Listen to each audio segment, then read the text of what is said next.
Monsieur le Président.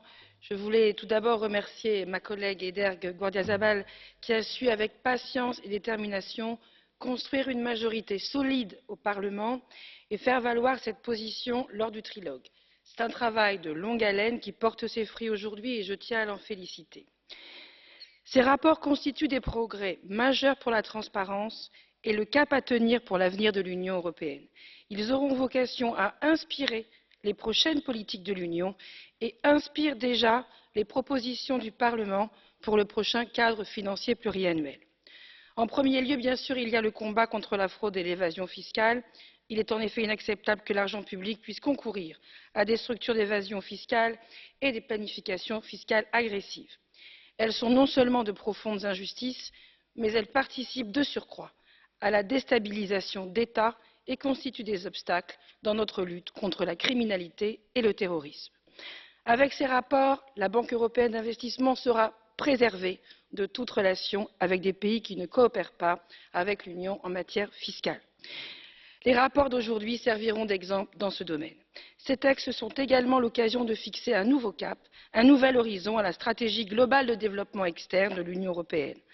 Avec l'accord de Paris, avec les objectifs de développement durable des Nations unies, l'Union européenne et les États membres ont pris des engagements climatiques et de civilisation historiques et majeurs. Nous sommes désormais garants de ces engagements et que ces engagements ne se transforment pas en vœux pieux, en effets d'annonce ou en faux-semblants. Ils doivent rapidement se traduire par des évolutions concrètes et tangibles, comme ont réussi à le faire en inscrivant ces engagements parmi les objectifs de la politique externe de l'Union.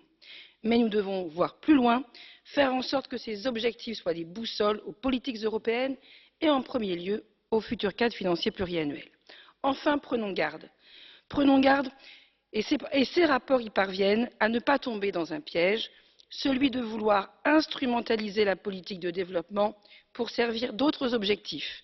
Non, il ne s'agit pas d'une politique de contrôle des frontières, ni de gestion des flux migratoires ou d'accords de réadmission. Non, ce n'est pas un outil de chantage pour financer des régimes corrompus. Au contraire, le développement est une politique de long terme en direction de nos voisins, de nos partenaires.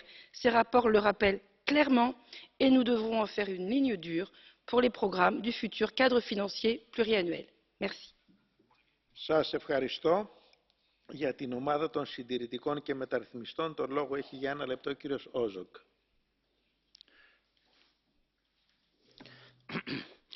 Panie Przewodniczący, Szanowni Państwo! ECR popiera ogólny kierunek zmian zawarty w raportach. Zajęcie się przyczynami imigracji to jedno z istotniejszych elementów obecnej